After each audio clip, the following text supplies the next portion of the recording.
Stan the Van Man, written by Emma Vere-Jones, illustrated by Philip Webb.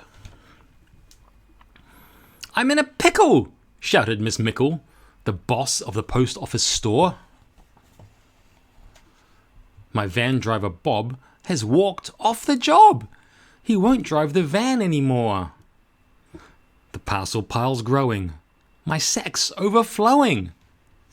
These must be delivered today." Into the store ran Stan from next door. "Please let me help with the van.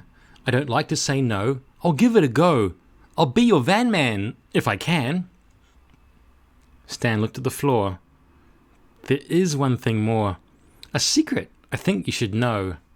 But Miss Mickle ignored him. Then she implored him, "Oh, please, in the van. Off you go." As Stan drove to Parr Road to deliver his load, his secret was making him worried.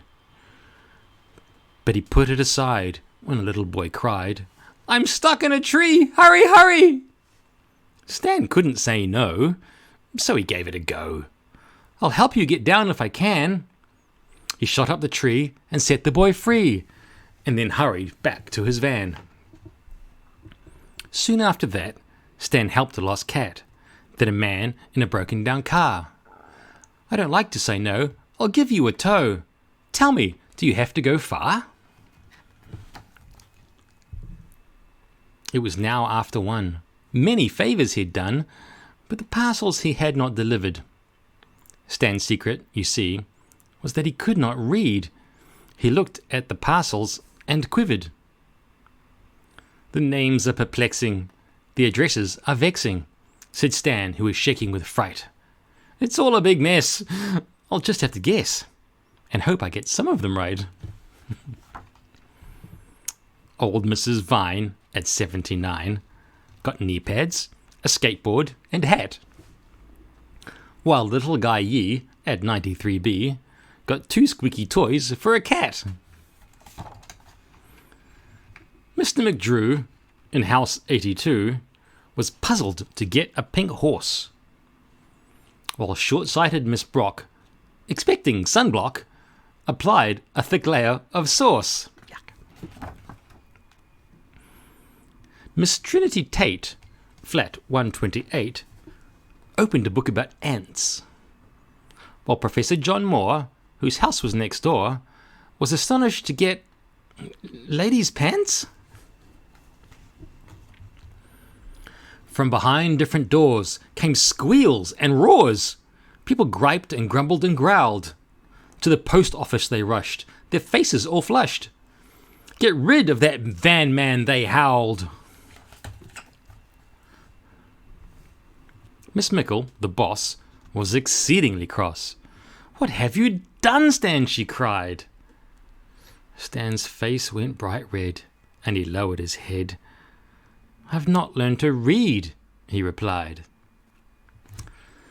Miss Mickle felt bad. The people were sad. Stan could not take any more.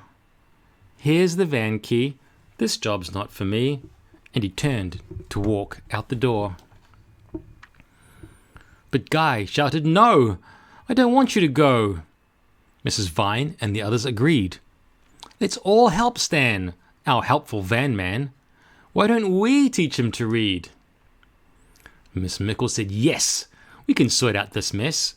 We'll teach Stan all that we know." So each lent a hand, teaching reading as planned, and Stan happily gave it a go.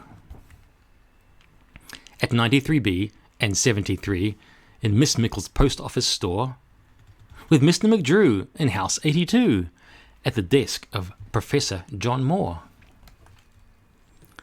So Stan learned to read, and the neighbours agreed that for reading he had quite a knack.